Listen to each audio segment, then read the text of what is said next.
Les chevaux qui peuvent prétendre à la victoire dans la première course sont principalement Mighty Lion, qui s'est refait une santé à Floréal et qui semble être dans de meilleures dispositions. Dunraven, qui a maintenu une belle forme après sa récente victoire et qui ne s'est contenté que des Light Canters.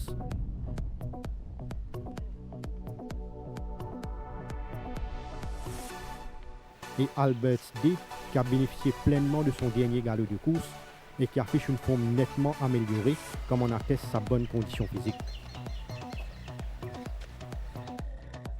Dans la deuxième course, Roman Express semble avoir gagné davantage en condition et il a été bien ménagé par son entourage.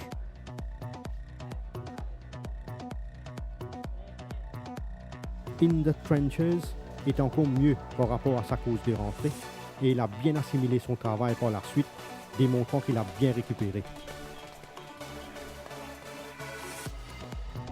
Navistar jouit toujours d'une très bonne santé et son séjour au centre Guy Desmarais lui a fait beaucoup de bien car il a paru bien affûté. Dans la troisième course, Mr. Leyen a profité pleinement de son séjour à Floréal pour se ressourcer et c'est un coursier qui est proche de son meilleur niveau.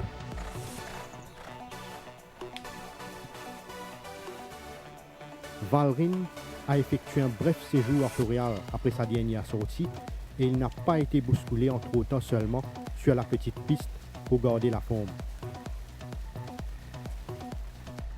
Max Rapax n'a effectué que des Light Canters au centre des Marais après sa dernière participation, son entourage le maintenant sur sa fraîcheur physique.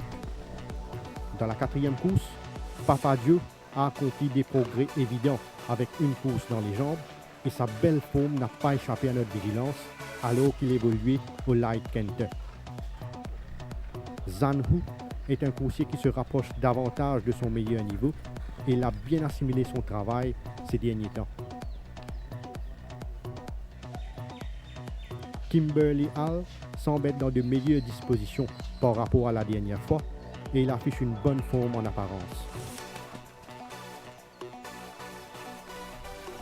Dans la cinquième course, Melson est celui qui a tapé dans l'œil de par sa bonne condition physique.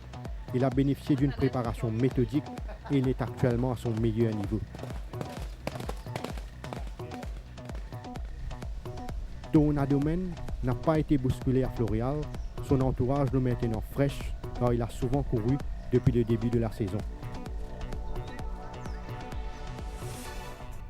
Obligation a profité de son dernier galop de course pour améliorer sa condition et c'est un coursier qui est en net regain de forme.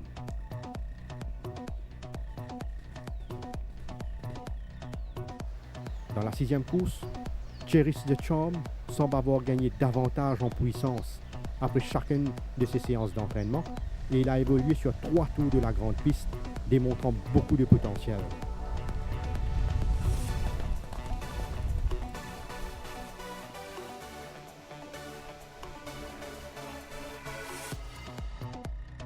Night in Seattle a bien récupéré de son dernier galop de course à Floréal. C'est un coursier qui a été soigneusement entraîné et qui est très bien au niveau de sa forme actuellement.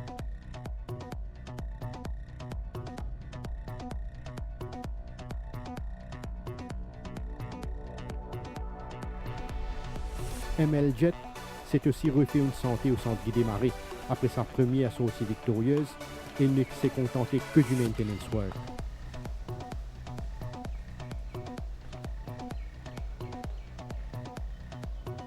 Dans la septième course, Jigri Pokri a bien pris sa première mise en jambe. Il a l'air d'avoir progressé davantage, comme en atteste sa bonne forme alors qu'il évoluait au Canter.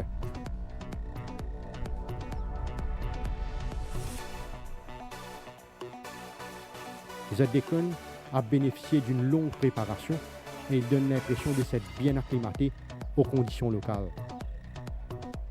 Ruby Roca est un coursier qui progresse après chacune de ses séances d'entraînement et s'est montré bien appliqué sur la grande piste.